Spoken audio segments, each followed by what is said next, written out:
Hello student, इस video में हम पढ़ने वाले हैं क्लास 10th का चैप्टर 1 हिस्ट्री में the rise of nationalism in Europe. The rise of nationalism in Europe.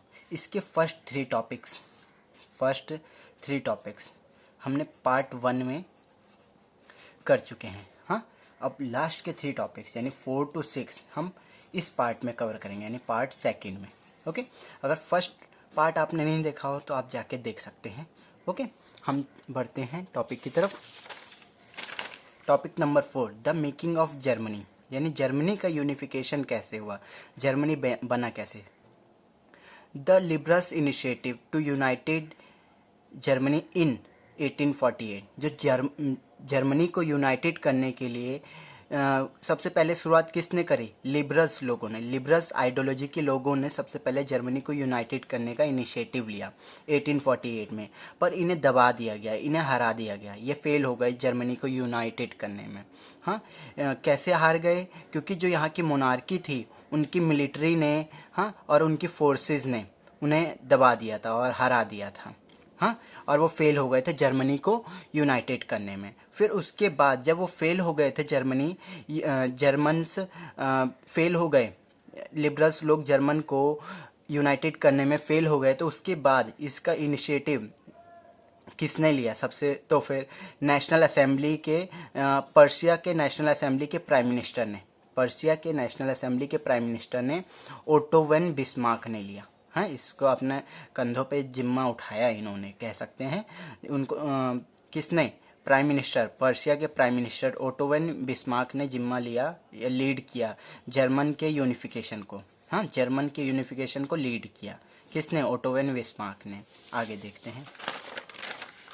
इसके बाद यूनिफिकेशन में हेल्प और किसने करी? पर्शियन आर्मी ने भी करी। जब उनके प्राइम मिनिस्टर साथ थे तो आर्मी भी तो होगी ना, तो आर्मी ने भी साथ दिया। किसका? पर्शियन आर्मी का। और ब्यूरोक्रेसी ने भी साथ दिया। ब्यूरोक्रेसी ने भी साथ दिया, यूनिफिकेशन में हेल्प किया। और इन्होंने 3 वॉर लड़ी, 7 सालों में 3 वॉर लड़ी। किससे किससे? फ्रांस से लड़ा इन्होंने, ऑस्ट्रेलिया से लड़ा और डेनमार्क से। 3 वॉर हुई 7 सालों में और जर्मन यूनिफिकेशन हो गया, जर्मन का यूनिफिकेशन हो गया। हाँ, ये प्रोसेस कब कंप्लीट हुआ? जनवरी 1871 में ये प्रोसेस कंप्लीट हुआ। और केसर विलियम फर्स्ट को जर्मनी का किंग बनाया गया। हाँ, केसर विलियम फर्स्ट को जर्मनी का किंग बनाया गया। हाँ, अब हम बढ़ते हैं making of Italy. Making of Italy ये काफ़ी इजी टॉपिक है। अभी देखना, आपको मैं पिक्चर्स भी दिखाऊंगा, मैप के जरिए भी समझाने की कोशिश करूंगा। Making of Germany. Italy divide था 7 अलग अलग स्टेट्स में। हाँ, 7 अलग अलग स्टेट्स, और 7 अलग अलग स्टेटों में अलग अलग डायनेस्टीज थी, अलग अलग रूलर्स थे वहाँ पे। हाँ, और एक था उसमें से सरडानिया पिडमोंट। हाँ, वहाँ पे कौन राज करता था, कौन रूल करता था? इटालियन डायनेस्टी ही रूल करती थी। सरडानिया पिडमोंट एक जगह का नाम है इटली में उस टाइम। हाँ, तो सरडानिया पिडमोंट पे सिर्फ इटली का ही डायनेस्टी रूल करती थी, और बाकी की बची हुई 6 पर बाहर की डायनेस्टी रूल किया करती थी। बाहर की डायनेस्टी जैसे कि स्पेन की डायनेस्टी या अलग अलग जगह की डायनेस्टी। हाँ, अब यही आगे सरडानिया पिडमोंट के ही रूलर आगे इटली को यूनिफिकेशन करने में हेल्प करेंगे। हाँ, मैं एक बार आपको मैप के जरिए समझा देता हूँ। हाँ जी, ये देखिए, ये पूरा हमारा इटली है, ये पूरा हमारा ये आइलैंड और ये पूरा इटली है। इटली 7 स्टेट्स में बटा हुआ था, 7 डायनेस्टीज में। जैसे कि ये स्मॉल स्टेट्स हो गया, किंगडम ऑफ टू सिलेनिस, क्रॉन्सिका, सरडानिया। तो सरडानिया जो था सिर्फ वही स्पेन का ही, सॉरी, इटली का ही डायनेस्टी थी, और सब बाहर डायनेस्टी से आते, जैसे क्रोनिका ये फ्रांस से, और ये किंगडम ऑफ टू सिलिनियस ये स्पेन से आए थे। पर यही जो ये है ना सरडानिया यही इटली की डायनेस्टी थी। हाँ, अब यही आगे आपको देखने को मिलेगा कि यही पूरे जर्मन यूनिफिकेशन, इटली के यूनिफिकेशन में हेल्प करेंगे। हाँ, आगे बढ़ते हैं अब चैप्टर की तरफ। जैसे कि मैंने आपको मैप में समझाया तो आप समझ गए होंगे। हाँ, तो जो सर्डानिया पिडमोंट थी वही सिर्फ इटली की मेन या इटली की डायनेस्टी थी, और सब बाहर से आके यहाँ पे रूल करते थे। हाँ, और सबसे पहले इटली का यूनिफिकेशन का आइडिया दिया गुसेपी मैजिनी ने। गुसेपी मैजिनी ने ही दिया सबसे पहले इटली के यूनिफिकेशन का आइडिया। हाँ, इन्होंने सीक्रेट सोसाइटीज़ फॉर्म करी, सीक्रेट सोसाइटीज़ और यंग यूरोप। हाँ, सीक्रेट सोसाइटीज़ फॉर्म करी जिसमें दो सोसाइटीज़ थी, एक यंग यूरोप, एक यंग इटली।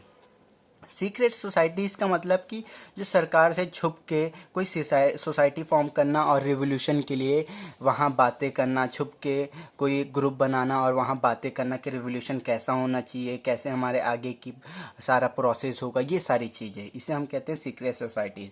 इन्होंने दो सीक्रेट सोसाइटीज़ बनाई थी, कौन कौन सी? Young Italy and young Europe. Young Europe, हाँ। जब और इन्होंने रिवोल्यूशन किया। रिवोल्यूशन कब किया? इन्होंने रिवोल्यूशन इन्होंने किया 1831 में और 1848 में। दो रिवोल्यूशन किए पर दोनों में ये फेल हो गए। अब इनके फेल होने के बाद इस रेवोल्यूशन को लीड किसने किया? King of Sardinia. अब मैंने कहा था सर्डानिया मेन रोल प्ले करेंगे जर्मन इटली के यूनिफिकेशन में। हाँ, बार बार जर्मन आ जाता है इटली के यूनिफिकेशन में। हाँ, जो किंग थे सर्डानिया पिडमोंट के, वो थे विक्टर इमैनुअल सेकंड। हाँ, इन्होंने लीड किया इटली के यूनिफिकेशन में, इटली की मेकिंग में। और सर्डानिया के चीफ मिनिस्टर ने भी इसमें रोल प्ले किया है, जो थे काउंट ऑफ केवर ने लीड किया यूनिफिकेशन प्रोसेस को पूरा। और उन्होंने डिप्लोमेटिक अलायंस बनाए, गठबंधन बनाए, यानी डिप्लोमेटिक अलायंस बनाए। किससे? फ्रांस से, ताकि वो ऑस्ट्रिया को हरा सके। हाँ, और ऑस्ट्रिया को हराने के बाद इन्होंने जो इटली ऐसा था, आपको पता होगा, ऐसा है ना, कुछ ऐसा ही था। यहाँ नॉर्दर्न पार्ट की जो टेरिटरीज थी ऊपर की, यानी इसे यूनाइटेड कर लिया था, यानी इसका यूनिफिकेशन कर लिया था। हाँ, इन नॉर्दर्न टेरिटरीज को इन्होंने अपने यानी कि इटली में शामिल करा लिया था। हाँ, ये डिप्लोमेटिक अलायंस करके फ्रांस के साथ। हाँ, ऑस्ट्रेलिया को हरा दिया था। अब बात आती है सदर्न पार्ट की। सदर्न पार्ट को कौन कराता है? सदर्न पार्ट को कराते हैं गुसेपी मैजिनी नहीं, गुसेपी गैरिबल्डी ने। हाँ, सदर्न पार्ट का कौन कराता है? सदर्न पार्ट का कौन कराता है यूनिफिकेशन सदर्न टेरिटरीज का? गुसेपी मैजिनी ने, जिन्हें हम और क्या नाम से जानते हैं? इन्हें हम बिस्मार्क, इटली के बिस्मार्क, यानी बिस्मार्क ऑफ इटली के नाम से भी जानते हैं। किसको? गुसेपी गैरिबल्डी को। हाँ, इन्होंने कैसे मूवमेंट को स्टार्ट किया? इन्होंने सबसे पहले लोकल पीजेंट्स को अपने साथ में लाए। हाँ, और लोकल पीजेंट्स का साथ लिया, उनका सपोर्ट लिया, ताकि वो स्पेनिश रूलर को, यहाँ स्पेनिश रूलर थे, उन्हें बाहर कर सके, उन्हें हरा सकें। हाँ, और ये प्रोसेस कंप्लीट कब हुआ? ये प्रोसेस कंप्लीट कब हुआ? आखिर में इन्होंने स्पेनिश रूलर को हरा दिया, डायनेस्टीज को हरा दिया लोकल पीजेंट्स की मदद से। और ये जो यूनिफिकेशन का प्रोसेस था कंप्लीट कब हुआ? जब इटली को पूरा यूनिफाई कर लिया गया और आखिर में जो विक्टर इमैनुअल सेकंड थे उन्हें किंग बना दिया गया पूरे इटली का। कब? 1861 में। हाँ, 1861 में उन्हें किंग बना दिया गया पूरे इटली का। ऐसे ही इटली का यूनिफिकेशन हुआ, मेकिंग ऑफ इटली हुआ। ये टॉपिक आपका कंप्लीट हो गया। हाँ, अब हम बात करते हैं strange case of Britain. Strange case इसलिए कहते हैं इसे क्योंकि यहाँ पे कोई अलग अलग लड़ाइयाँ नहीं हुई थी, बस यहाँ पे कुछ अलग ही स्ट्रेंज, अलग सा केस था। यहाँ लड़ाइयाँ नहीं हुई थी, बस यहाँ पे देखोगे जो ब्रिटेन है वो 18 सेंचुरी से पहले यहाँ पे डिफरेंट आइडेंटिटीज के लोग रहते थे। जैसे उनका अपना कल्चर था, अपनी पॉलिटिक्स थी, अपनी इंग्लिश थी। हाँ, यानी यहाँ पे कई अलग अलग टाइप्स के लोग थे, जैसे कि इंग्लिश, वेलिश यानी वेल्स के जो लोग होते हैं, स्कॉटलैंड के लोगों को स्कॉट्स कहा जाता है, आयरलैंड के लोगों को आयरिश कहा जाता है, यानी अलग अलग टाइप के लोग थे ब्रिटेन में। और जो इंग्लैंड नेशन था यानी इंग्लिश नेशन, वो वेल्थ यानी पैसे वाला था, उन पे पैसे ज़्यादा थे और पावर भी काफ़ी थी, और वो उनकी पावर लगातार इंक्रीज होती रहती थी। हाँ, लगातार इंक्रीज हो रही थी उनकी पावर। हाँ, और वो आसपास के जो आइलैंड थे उन पे उनका इन्फ्लुएंस था, और आसपास के आइलैंड को वो अपने कब्जे में लेके वो अपनी पावर को और इंक्रीज किया करते थे, और नेशंस को, आइलैंड नेशन को अपने में कब्जा करके और अपनी पावर को इंक्रीज कर लिया करते थे। इंग्लिश जो पार्लियामेंट थी, उन्होंने इंग्लिश जो पार्लियामेंट, इंग्लिश का मतलब है इंग्लैंड, इंग्लैंड की जो पार्लियामेंट थी had taken the power from monarchy in 1688 after long conflict began a building nation state. इसका मतलब क्या है कि जो इंग्लिश पार्लियामेंट थी उन्होंने पावर, किससे पावर ले ली थी? मोनार्की से। वहां मोनार्की से पावर अपने हाथों में ले ली थी वहां पार्लियामेंट ने। कब? 1868 में, काफी लॉन्ग कॉन्फ्लिक्ट्स के बाद, यानी काफी लड़ाइयों के बाद मोनार्की से पावर पार्लियामेंट ने ले ली थी 1688 में। हाँ, और बिल्ड किया था नेशन स्टेट बिल्ड किया था। कौन सा नेशन बिल्ड किया था? ये कॉन्फ्लिक्ट्स के बाद, मोनार्की हटने के बाद, पार्लियामेंट की जब सारी पावर मोनार्की की सारी पावर पार्लियामेंट ने ले ली थी, तो उसके बाद क्या, कौन सा नेशन स्टेट बिल्ड हुआ? ब्रिटेन। ब्रिटेन। और कॉन्फ्लिक्ट्स होने लगे वहां पे, किससे? कैथोलिक्स और प्रोटेस्टेंट्स, कैथोलिक्स और प्रोटेस्टेंट्स। हाँ, कैथोलिक्स और प्रोटेस्टेंट्स के बीच क्या होने लग गया? कॉन्फ्लिक्ट्स होने लग गया। अब यूके ऑफ ब्रिटेन, यानी कि United kingdom of Britain establish हुआ। हाँ, किसके थ्रू? कौन से एक्ट के थ्रू? एक्ट ऑफ यूनियन, ये याद रखना। एक्ट ऑफ यूनियन के थ्रू क्या हुआ? यूके ऑफ ब्रिटेन इस्टेब्लिश हुआ। किस एक्ट के थ्रू? एक्ट ऑफ यूनियन के थ्रू। इन 1707 यानी 1707 में बिटवीन किसके बीच एक्ट ऑफ यूनियन हुआ? इंग्लैंड और स्कॉटलैंड के बीच में। इंग्लैंड और स्कॉटलैंड के बीच में एक एक्ट ऑफ यूनियन हुआ, जिससे क्या इस्टेब्लिश हुआ? यूके ऑफ ब्रिटेन है, यूनाइटेड किंगडम इस्टेब्लिश हुआ। कौन सा एक्ट? Act of union. किसके बीच हुआ? इंग्लैंड और स्कॉटलैंड के बीच में, याद रखना। हाँ, अब इसी के बाद यहाँ पे अगर बात करें, स्कॉटलैंड इवेंचुअली स्कॉटलैंड किसको सपोर्ट कर रहा था? इंग्लिश पॉलिटिक्स या पॉलिटिकली वो उन्हें सपोर्ट कर रहा था, यानी जो इंग्लिश मैन थे या इंग्लिश के जो थे, वो इंग्लिश लोग उन्हें सपोर्ट कर रहे थे। इंग्लैंड के लोग स्कॉटलैंड के लोग सपोर्ट कर रहे थे। स्कॉटलैंड के लोगों को वो सपोर्ट कर रहे थे, इंग्लैंड के लोग। हाँ, कैसे? पॉलिटिकली भी सपोर्ट कर रहे थे, कल्चरली भी सपोर्ट कर रहे थे। ब्रिटिश पार्लियामेंट डोमिनेट कर रही थी। हाँ, जो ब्रिटिश पार्लियामेंट थी वो किसके द्वारा डोमिनेट होती थी? इंग्लिश के द्वारा। अच्छा, अगर ये वाला टॉपिक अच्छे से नहीं समझ आया तो दोबारा समझाता हूँ। जो स्कॉटलैंड थी, स्कॉटलैंड को सपोर्ट किसका था? इंग्लिश का, यानी इंग्लैंड का सपोर्ट था। स्कॉटलैंड को इंग्लैंड का सपोर्ट मिल रहा था लगातार, पॉलिटिकली भी, कल्चरली भी। और जो ब्रिटिश पार्लियामेंट थी, ब्रिटिश पार्लियामेंट, वो उस पे किसका डोमिनेंट था? यानी इंग्लैंड का ही डोमिनेंट हुआ करता था ब्रिटिश पार्लियामेंट में, क्योंकि ब्रिटेन का ही एक इम्पॉर्टेंट कंट्री है इंग्लैंड, इंग्लिश बोलते हैं उन्हें। अब बात करते हैं case of island. Case of island की बात करें तो ब्रिटेन, आइलैंड में ब्रिटेन सपोर्ट कर रहा था प्रोटेस्टेंट को। आपने देखा यहाँ पे कि दो टाइप के, कैथोलिक और प्रोटेस्टेंट में कॉन्फ्लिक्ट से लड़ाइयाँ हो रही थी, तो यहाँ ब्रिटेन सपोर्ट कर रहा था प्रोटेस्टेंट को। और जो रिवॉल्यूशन करना चाहते थे, वुल्फ टाउन रिवॉल्यूशन करना चाहते थे, वुल्फ टाउन रिवॉल्यूशन करना चाहते थे, पर वो फेल हो गए। और यूनाइटेड आयरिशमैन हो गया, यानी वो यूनाइटेड हो गया, आइलैंड यूनाइटेड हो गया है 1799 में। अब ये ग्रेट ब्रिटेन से मिल गया। आइलैंड जब ब्रिटेन से मिला तो ये ग्रेट ब्रिटेन आइलैंड से मिल गया। कब मिला? ग्रेट ब्रिटेन आइलैंड से मर्ज हो गया। तो कब हुआ मर्ज? 1801 में, ये याद रखना। वैसे ये इंपॉर्टेंट नहीं टॉपिक, मैं इसको समझा दूँ थोड़ा। हाँ, ब्रिटिश नेशन की बात करें तो यहाँ पे कुछ नेशन, इनके अपने फ्लैग थे, जिसे हम कहते हैं यूनियन जैक। ये देख सकते हो आप, यूनियन जैक कहते हैं ब्रिटेन के फ्लैग को। आपके क्वेश्चन में आ सकता है एग्जाम में। और इनका नेशनल एंथम था, नेशनल एंथम, हाँ, God save the queen, God save the queen नाम का इनका नेशनल एंथम है। नेशनल लैंग्वेज कौन सी आपको पता है? इस ब्रिटेन में डोमिनेट कौन करता है? इंग्लैंड। तो इंग्लैंड की नेशनल लैंग्वेज क्या है? इंग्लिश। तो इंग्लिश ही पूरे ब्रिटेन की नेशनल लैंग्वेज बन गई। नेक्स्ट टॉपिक पे हम बढ़ते हैं।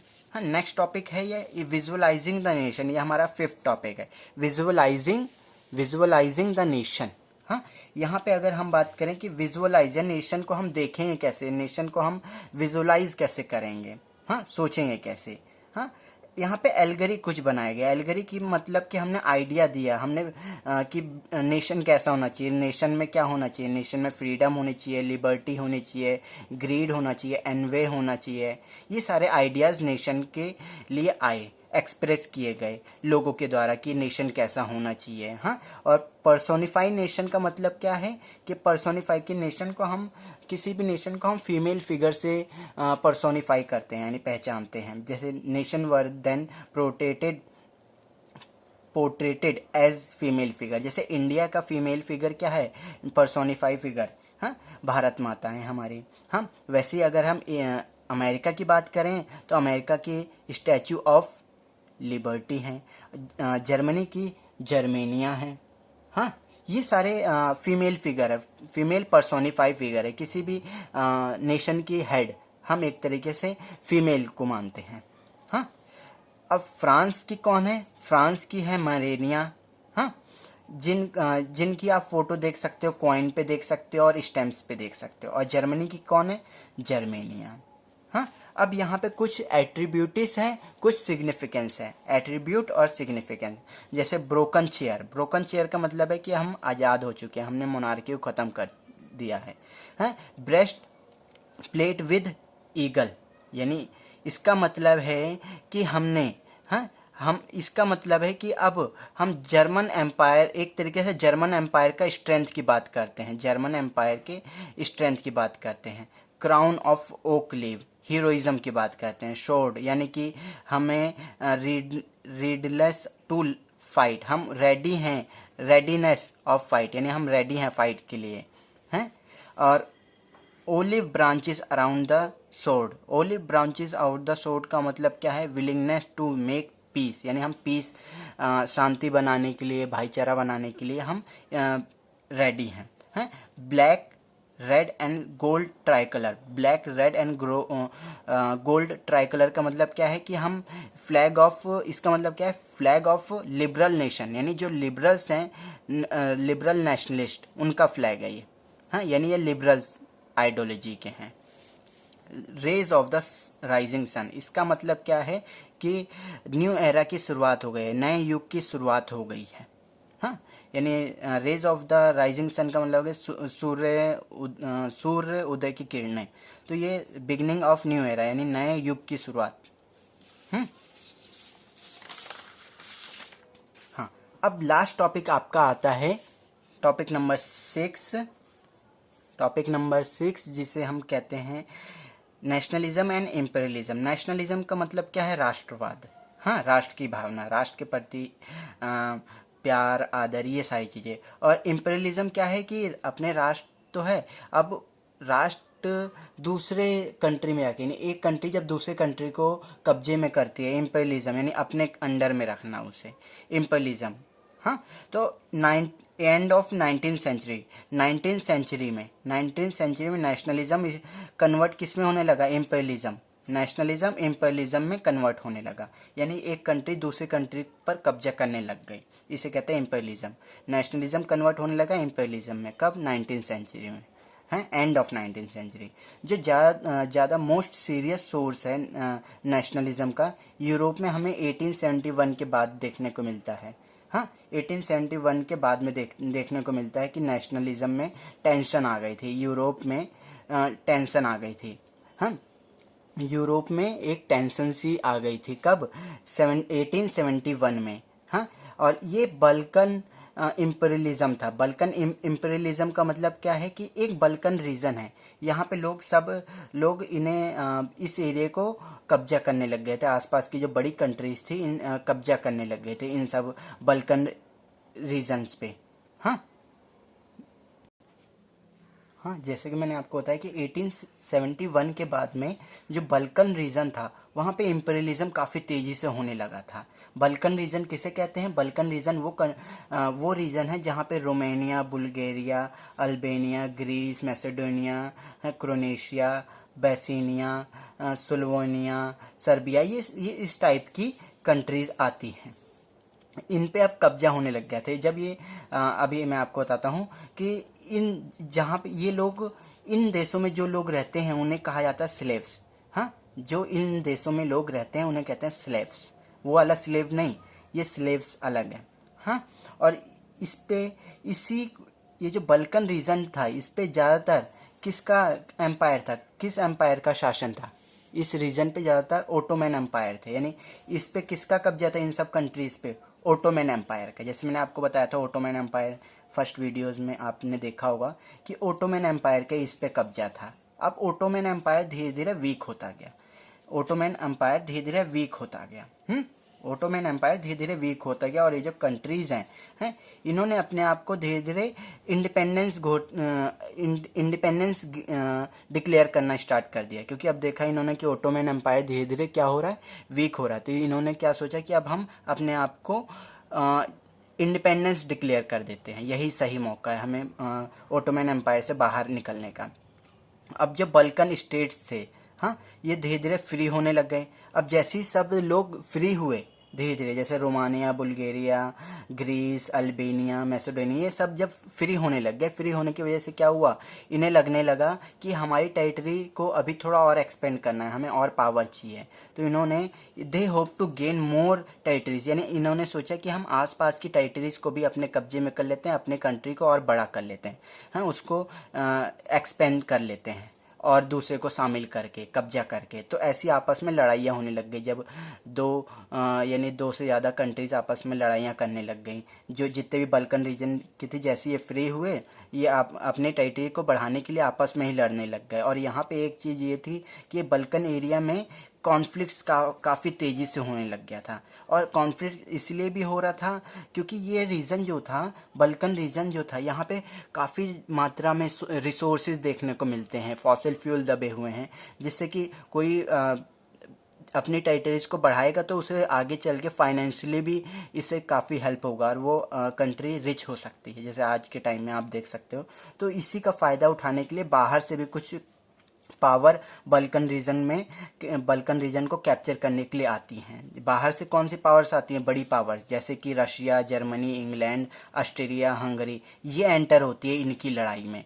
और लड़ाई में एंटर किस लिए होती हैं? ताकि यहाँ पे आके जो रिसोर्सेज हैं उसको ग्रैब्स कर सकें और हथिया सकें, हाँ, और अपने फाइनेंशियली अपने आप को मजबूत कर सकें। और जैसे ही ये एंटर करती हैं तो यही आगे चल के ये जो लड़ाइयाँ होती रहती हैं, छोटी मोटी कॉन्फ्लिक्ट्स काफ़ी तेज़ी से धीरे धीरे बढ़ जाती हैं और आगे जाके यही फाइनली लीड करती है फर्स्ट वर्ल्ड वॉर को। इसी की वजह से फर्स्ट वर्ल्ड वॉर होता है। हाँ, क्वेश्चन कई लोगों के माइंड में आता है कि फर्स्ट वर्ल्ड वॉर हुआ क्यों? इसके पीछे ये बैकग्राउंड है, हाँ, इसकी वजह से फर्स्ट वर्ल्ड वॉर हुआ। इम्पीरियलिज्म को अगर हम पढ़ते हैं, इम्पीरियलिज्म का कुछ ये थोड़ा छोटा है। इम्पीरियलिज्म, जब एंटी इम्पीरियलिज्म मूवमेंट स्टार्ट हो गया, जब ये सारा चीज़ें हुआ फर्स्ट वर्ल्ड वॉर के बाद, हाँ, और सेकेंड वर्ल्ड वॉर के बीच में, तो एंटी इम्पीरियलिज्म मूवमेंट हुआ। एंटी इम्पीरियलिज्म यानी कि जो कंट्री दूसरे कंट्री में राज किया करते थे, अब उनका भी उस कंट्री में विरोध होने लग गया, जिसकी वजह से जो कंट्री थी, जो दूसरी कंट्री में राज कर रही थी, हाँ, रूल कर रही थी, उन्हें वहाँ से भागना पड़ा, वहाँ से उन्हें छोड़ना पड़ा।